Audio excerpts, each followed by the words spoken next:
I never thought a sticky note on a tea tray would end up being the end of my family. There it was, balanced on the edge like it belonged there. A white square of paper, not even folded. Neat, sterile handwriting. Sorry, Mom, no room anymore. In-laws need your space. I looked around the kitchen, the tea canisters I'd labeled, the child height marks on the pantry door from my grandkids, the apron I'd sewn hanging by the fridge. My hands were cold. No signature, no apology, just that message. Cold as the granite countertops I'd paid for. I didn't scream. I didn't even sit down. I folded the note in half, then in half again, and slipped it into the pocket of my robe like it was a receipt I'd one day return. I walked slowly to the guest room, my room technically, the one that overlooked the backyard I had planted, pulled the suitcase from the closet. Medications, phone charger, 2 pairs of slacks, that old wool blanket from Vermont, and 3 framed photos. One of Mark at graduation, one of me and Linda at her baby shower, and one of all of us at the lake before everything rotted. I zipped it, didn't double-check, didn't second-guess. My coat was still hanging by the front door, same place it always was. I stared at it for a long time. A ridiculous thought hit me. It had just been dry cleaned. I remember because Linda had complained about the bill. Still, it waited there like it knew it would be worn again. 20 minutes later, I stood at the threshold, one hand on the doorknob, the other holding the handle of my little blue suitcase. I didn't cry. I simply turned the lock, stepped outside, and closed the door behind me. I didn't look back. I drove to the backup apartment on Kaufman Street, the little place I kept just in case. A just in case they never knew about. 2 years ago, Mark sat across from me at the diner on Monroe Street, stirring his coffee like he was working up the courage to ask for something big. Mom, you shouldn't be living alone. The condo's too quiet. You'd be happier here with us. The kids would love it. He reached for my hand. His eyes were tired but soft. Harold had only been gone 6 months. I was still wearing the widow's ring. I said, yes. I sold the condo for just over $300,000. I kept a slice for myself, then gave $180,000 toward the house renovation. Mark wanted to build a second floor, add space for the kids. It's all of ours, he said. This will be your home too. No paperwork, no contracts, just family. I told myself love was better than a lawyer. I paid the contractor directly.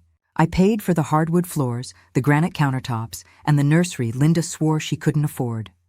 I even used my own credit to finance the first 6 months of mortgage payments. Quietly, happily at first I felt needed. I helped with school pickups, dentist appointments, and late-night coughs.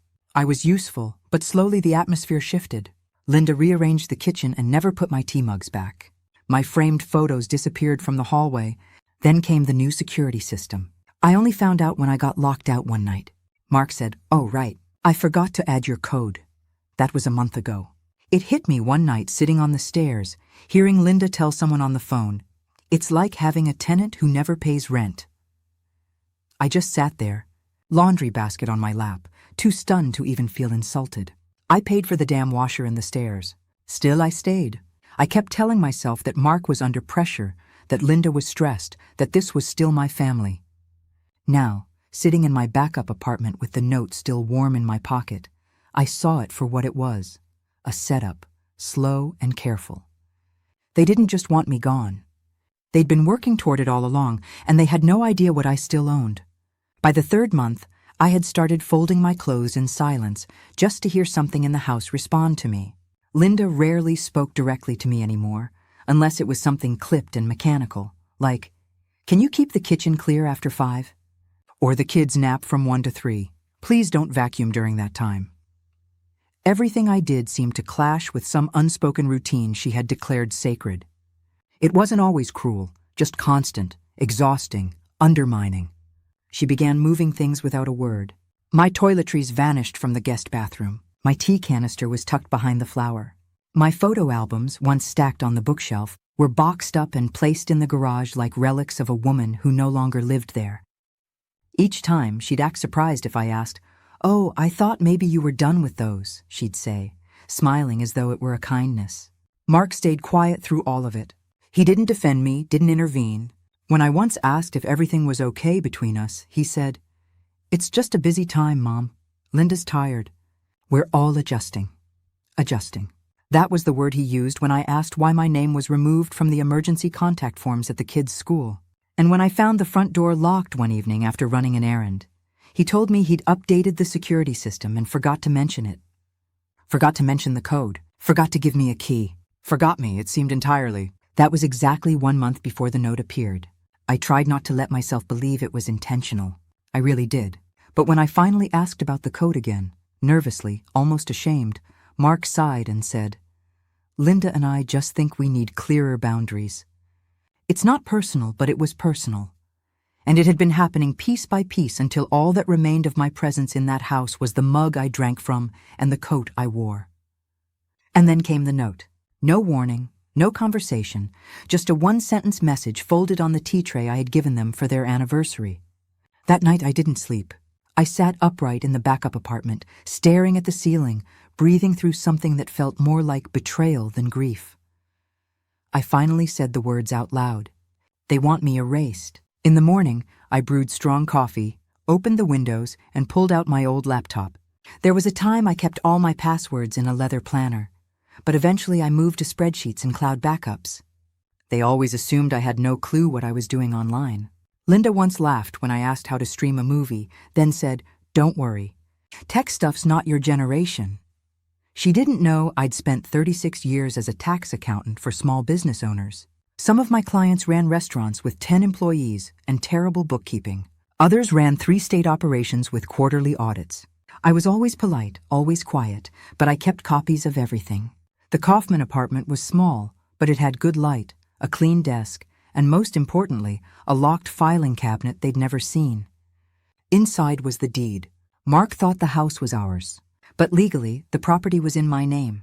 I'd kept it that way for reasons I never had to explain. Not to them, not to anyone. After Harold died, I stopped sharing everything by default. I'd learned the hard way that generosity without protection turns into liability. They never asked who actually signed the loan.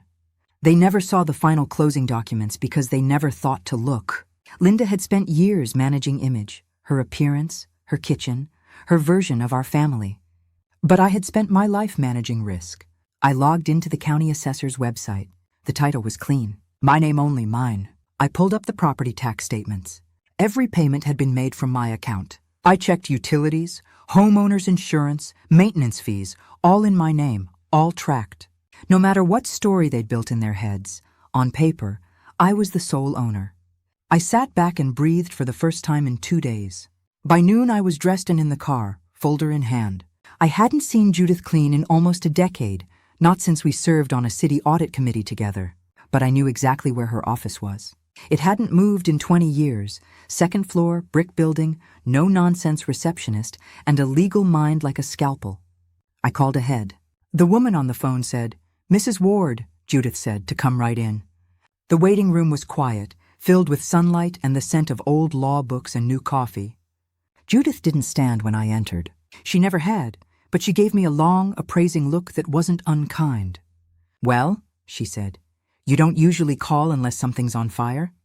I handed her the folder without a word. Title deed, payment records, account ledgers, and one last item, the note.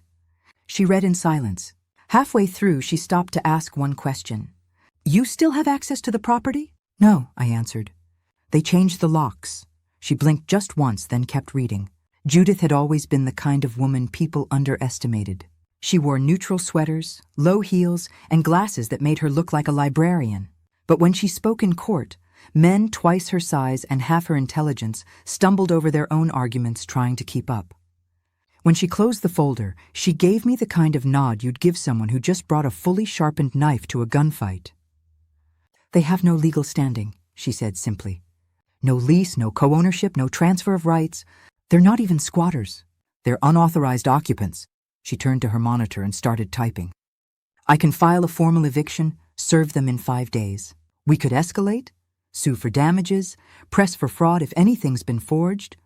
Or she looked at me over her glasses. "We can sell it right out from under them and let them find out when the moving truck pulls up." I didn't answer immediately. I looked out the window at a man walking his dog, thinking how calm the world looks when you decide you're done begging people to do the right thing. "I want the house sold," I said quietly. "Clean, legal, and fast."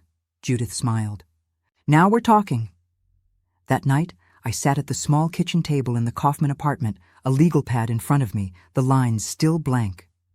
I had always loved lists, clean rows of tasks that could be sorted, measured, and executed. But this wasn't just a list. It was a map. I wasn't interested in revenge, not the kind that makes headlines or ruins birthdays. I didn't want to humiliate them. I didn't want to fight them in court if I could help it. I wanted peace, but not the kind that comes from surrender.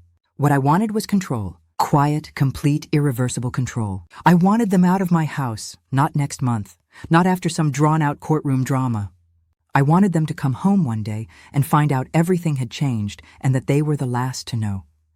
Judith said we could move fast as long as I didn't mind keeping things out of the public eye. She had a buyer already in mind, a local developer who specialized in quiet sales and fast paperwork. No open houses, no nosy neighbors, no messy negotiations, just signatures, wire transfers, and silence. I said yes. It wasn't just about the house. It was about the illusion I'd bought into that love meant silence, that sacrifice made you safe, that being needed meant being valued. But standing in the wreckage of that thinking, I saw it for what it had always been, a fantasy built on my willingness to make myself small. So I began writing my list. File sale paperwork through Judith. Contact Steve, her real estate broker. Gather all receipts for repairs, taxes, utilities, every dollar I'd spent. Open a new checking account in my maiden name. Call the locksmith. Schedule a rekey for possession day. Each step made me feel more solid. I wasn't the weeping widow anymore. I wasn't the forgotten guest in someone else's house. I wasn't Evelyn who doesn't want to cause trouble. I was the homeowner, and soon they'd realize I hadn't walked away. I had just circled the block and come back through the front door they thought they'd locked behind me.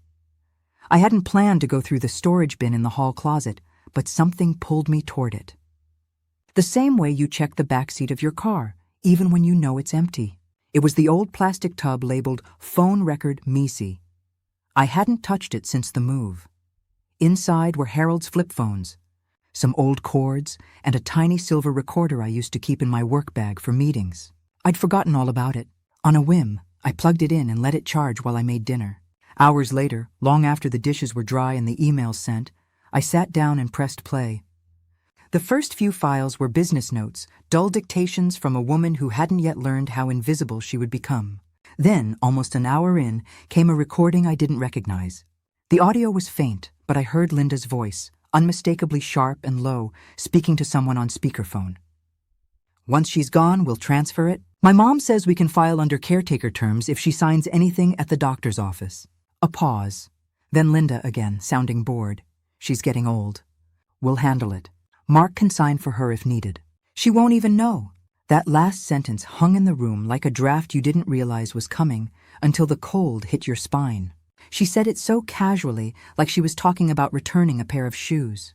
I replayed it twice to be sure. It wasn't speculation anymore. It wasn't just neglect or thoughtlessness. It was a plan. They weren't just trying to edge me out. They were waiting for me to become confused, compliant, too tired to notice the paperwork. Except I'd already noticed. I labeled the file, uploaded it to a secure folder, and copied it onto a flash drive. I mailed a copy to Judith the next morning. No message, no explanation, just the evidence. For a long time, I thought the worst part of aging would be the loneliness. I never imagined it would be watching your own child prepare to steal your name off a deed before you were even dead. But now I had something they didn't know I had. Their voices. I woke up before sunrise. My mind already sorting itself into categories: financials, communications, legal standing. When you've worked in tax accounting for nearly 4 decades, you learn how to think in terms of audit trails. Who signed what, who paid for what, and where the receipts lead. Paper doesn't lie. Paper doesn't pretend to love you and then lock you out of your own home. The first thing I did was log into my bank account. I downloaded every monthly statement from the past 3 years. Then I went through the mortgage history, highlighting each withdrawal I had made to cover their payments. When Mark's name wasn't added to the payments, not once, I smiled, even if it was a small one. Next came utilities: gas, electric, water, all routed through my personal account. Linda had once scoffed at how I still insisted on paper billing, but now those envelopes were worth more than any apology they'd never offer. By lunchtime, I had 2 binders going, one labeled ownership evidence and the other irregular activity. The first was solid and clean. The second was starting to get messy. I flagged a $25,000 transfer made from my checking account 6 months ago, supposedly a contractor advance. I hadn't authorized it. The name on the transaction? George Tilden, Linda's father. I'd met the man twice. The second time, he had slurred his way through a toast about family loyalty. Now I had a financial link. I started recording everything. Every voicemail, every text. I called a mobile notary and scheduled her to witness a statement I'd be making the following week. A formal account of what had happened, including the discovery of the note, the changed locks, and the voicemail of Linda's conversation. It wasn't grief I felt anymore, not even anger. It was a kind of clarity, the feeling of finally naming a disease after months of symptoms. They tried to erase me quietly, but I had begun writing a different ending, one with signatures, timestamps, and backup copies in 3 separate locations. If they wanted a paper trail, I'd give them one they'd never escape. The envelope arrived 3 days later. Certified mail, stiff and official-looking, no return address. My stomach knew before my eyes did. Inside was a letter from a local paralegal firm, the kind that advertises low-cost estate planning and eviction notices on bus stop benches. It began politely enough. Dear Mrs. Ward, regarding the recent transition of residence, but the real message came 2 paragraphs down. As you voluntarily vacated the premises and relinquished your right of occupancy, the current residents are proceeding with the lawful transfer of property ownership. Deed transfer documents have been submitted. They'd filed paperwork, filed it under the assumption that my silence meant surrender. I read it twice, then flipped to the copy of the gift deed they'd attached. The signatures were awkward. Linda's handwriting was neat and forced. Marks were blocky and rushed. My name was scrolled across the line in a shaky loop that didn't even match the way I write the letter W. They had forged my name. I sat very still. Then I stood up and pulled my file drawer open. I took out an envelope I'd kept for emergencies, one that contained every known variation of my legal signature from the past decade. Tax returns, bank forms, even my passport renewal. I laid them out beside the forgery. No amount of photocopying or justification would make that signature pass scrutiny. Then my phone buzzed. An email from Mark. I opened it without thinking, only to discover I wasn't the intended recipient. I'd been CC'd by mistake. Make sure Mom can't access the house before Tuesday, he wrote. The realtor will be doing a walkthrough. We'll say the papers are in progress. The subject line read, prep for staging. He wasn't just pretending to own the house. He was trying to sell it. I closed my laptop and walked to the window. Outside, the street was quiet, but in my mind, I could see the locks clicking shut, the lights turning on, the smell of my old blanket still in the guest room, and 2 people parading around inside a life they thought they had won. They had underestimated me. That was their mistake. Now it was time to let the consequences catch up. I spent the weekend verifying what I already knew. Everything they touched left a mark. I started with the forged deed. I cross-referenced the notary listed on the form, a woman named Claudia Jenkins, and looked her up through the state registry. There was no such notary, not in this county, not in the next one either. Just a fake stamp and a name they hoped no one would check. It was sloppy, and I expected better from Linda, but maybe desperation makes people careless. Next, I went through my bank account again, this time with a magnifying glass and a second set of eyes. Judith had offered to help, but I wanted to do it myself. I needed to feel every line, every transaction, every theft. That's when I saw it. A transfer labeled consulting fee, $25,000 wired to a George Tilden 6 months prior. That name again, Linda's father, retired electrician. No consulting background. No reason to be pulling money from my account. I flagged it and called the bank. They confirmed the transfer had been authorized via digital approval, except the login had occurred from an IP address I didn't recognize. Not my laptop, not my phone, likely from their house. The theft wasn't emotional anymore. It was criminal, and it had fingerprints. But the final blow came the next morning. I received another accidental email, or perhaps just careless CCing again. This time it was from a real estate agent. Looking forward to our walkthrough Tuesday. Please confirm seller authority is fully in place. We'll bring standard listing paperwork. Attached was a staging schedule complete with interior photos. My furniture, my art, the grandfather clock that had once belonged to Harold's father. My house being packaged and sold like it had always belonged to them. I printed every file, Every transfer, every forged document, every email that proved they weren't just pushing me out. They were trying to erase my name altogether, quietly, permanently. But now I had their trail. And like any good accountant, I knew exactly where every number pointed. I sat across from Judith in her office again, the forged documents spread out on the table between us. She read them without blinking, her jaw tightening with each page. By the end, she didn't even speak. Just tapped the edge of the last paper and pushed it forward. We can go after them for fraud, forgery, theft, identity manipulation. Every single thing here is prosecutable. I know, I said, but I didn't want to be dragged through courtrooms and depositions. I didn't want to become some cautionary tale whispered about in church foyers or passed around on community Facebook pages. I wanted resolution, not revenge, closure, not spectacle. I want the house sold, I said again. Not in 6 months, not after a hearing. Now she nodded once, then reached into her desk and pulled out a business card. Steve Harmon, real estate agent. Quiet, smart, hates drama, works with developers who don't ask many questions and pay in full. We met that afternoon. Steve had kind eyes and didn't waste my time with fake sympathy. He asked for documents, verified my ownership, and within 2 days had a buyer lined up.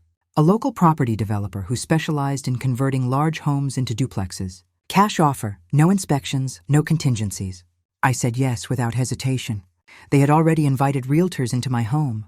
They had already staged it like I was dead. All I was doing was honoring their fantasy, just not in the way they expected. Steve handled everything. Discreet walkthroughs, paperwork routed through Judith's office, final signatures prepared but not yet delivered. We picked a closing date the following Monday. It would be done before Mark and Linda even realized they'd been outmaneuvered. It wasn't just about protecting myself anymore. It was about reclaiming something they thought they could quietly inherit. My identity, my space, my history. I had no interest in yelling. I wasn't going to storm in and demand my dignity. I was going to take the house back entirely, legally, and without a word, and they would find out when the developer showed up with keys in hand. After Steve left with the signed offer, I sat alone in the apartment for hours, the silence pressing against the walls like weather. I had done what I needed to do. Every step had been deliberate, strategic, lawful. I had protected myself. I had outmaneuvered 2 people who believed I'd just fade away. I had done it calmly, without spectacle, and yet, when I poured myself a glass of water, my hands were shaking. I kept thinking about the version of Mark who used to call me when his car broke down, when his stomach hurt, when Linda was being impossible, and he just needed to talk. That boy, the one who couldn't fall asleep without his toy fire truck tucked beside him. Was he gone, or had I just stopped seeing the man he became? I had sold the house, my house, their house, the place we rebuilt after Harold died, the place where I stitched so much of myself into the walls, and I didn't feel victorious. I felt like someone who'd walked away from a burning building, covered in smoke, and unsure whether she'd saved what mattered. I opened the old photo album I'd rescued before I left.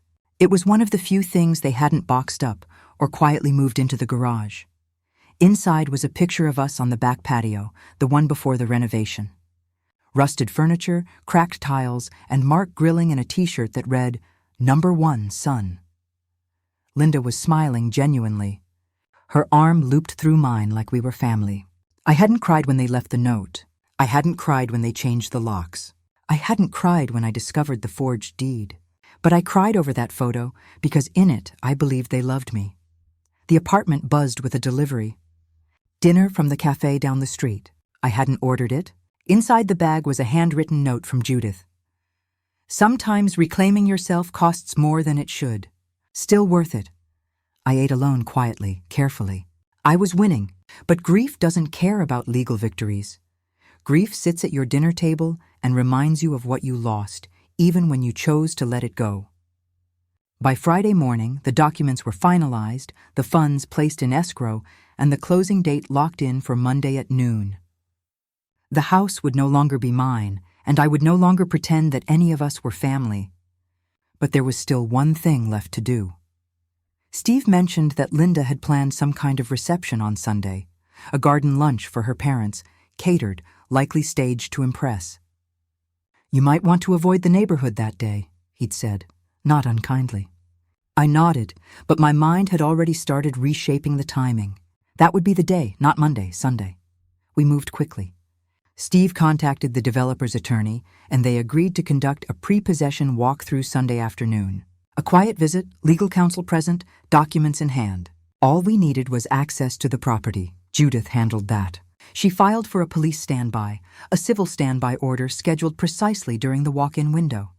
The forged deed, the fake notary, the wire transfer to Linda's father, all documented, filed, and copied to the local precinct. The officer assigned would come only as a witness to a transfer of property. Nothing dramatic, just enough to keep it lawful. I wanted it that way. I didn't want a scene. I wanted something better. I wanted truth to arrive like a train at a station, on time, undeniable, unstoppable. I called the notary I had hired weeks earlier and asked her to return. I wanted her present, even if just as a witness. We reviewed my formal statement, a sworn affidavit outlining the timeline, the evidence, and the fact that I had been removed from my own home under fraudulent pretenses.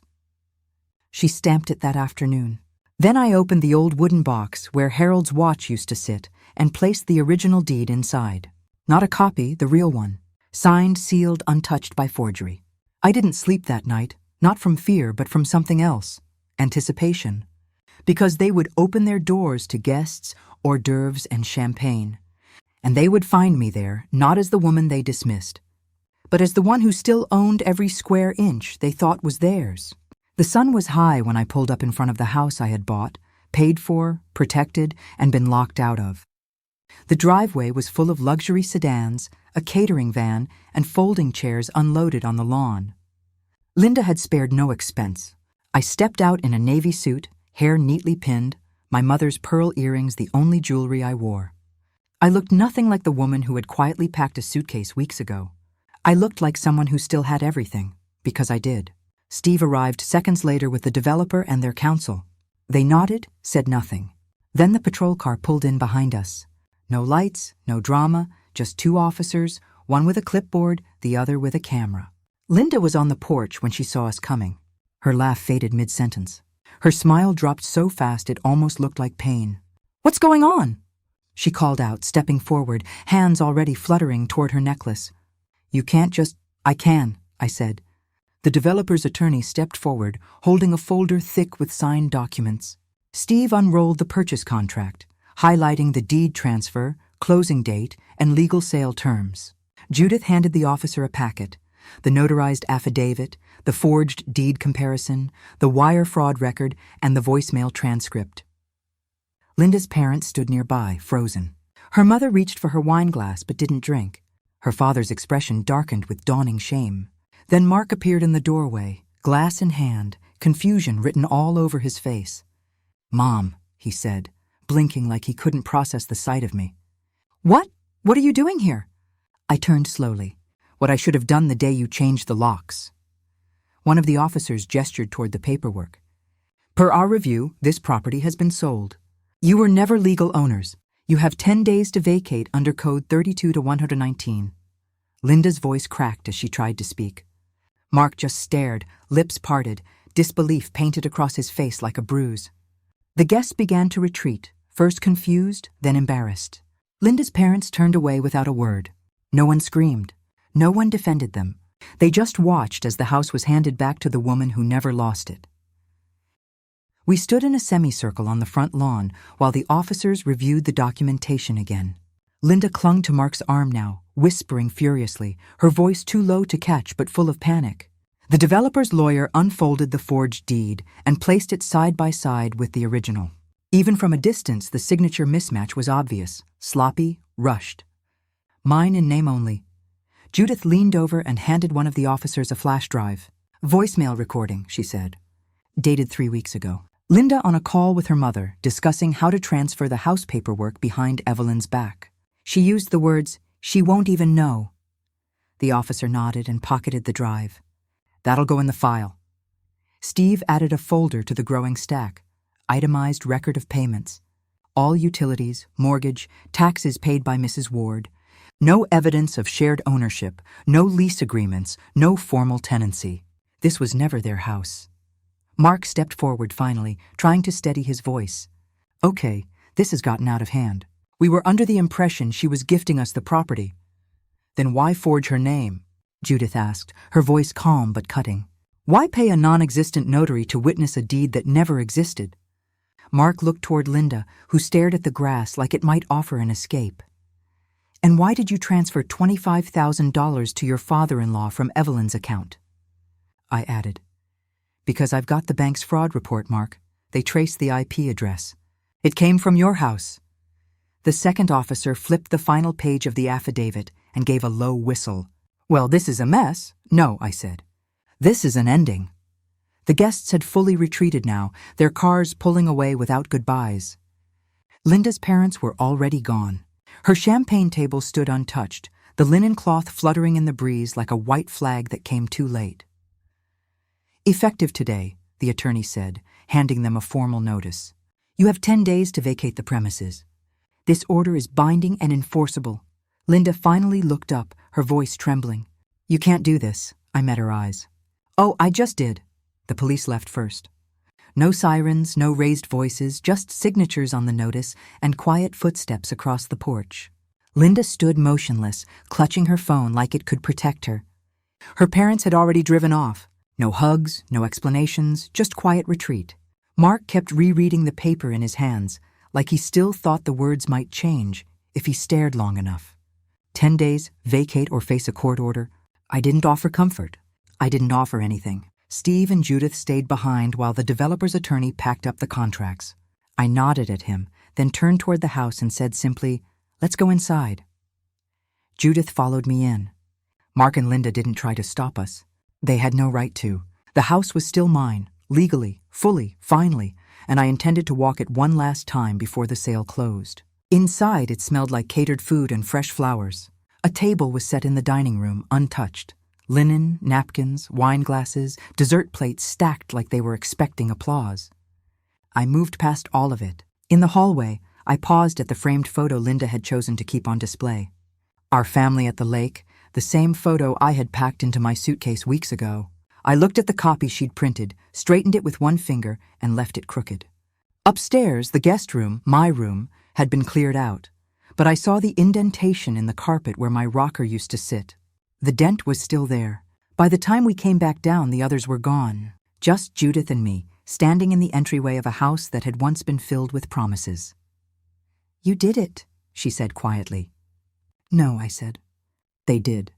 I just finished it.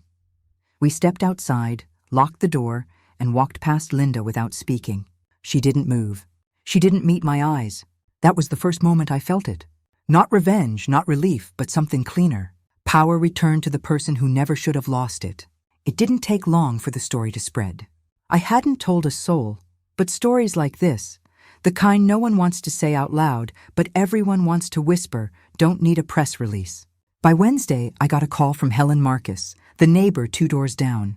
We'd exchanged Christmas cookies for years, even after I moved out. She didn't ask what happened. She didn't have to. All I'll say, she murmured, is people are talking and not kindly. The headline was never mine to control. It was Mark's. Son kicks mother out of her own house, loses it in legal mess. I didn't write it, but it found its way into every church gathering, book club, and PTA circle. Linda was the first to feel it. She was quietly removed from the church event committee she used to run like a CEO. No one said it was because of me. They didn't have to. A new mom was voted in within the week. Mark lasted a little longer, but I got a message from Diane, the director of the charity board I helped him join 3 years ago. Out of respect, she wrote, we've asked Mark to step down from his leadership role. We wish him the best, but Evelyn, people are disappointed.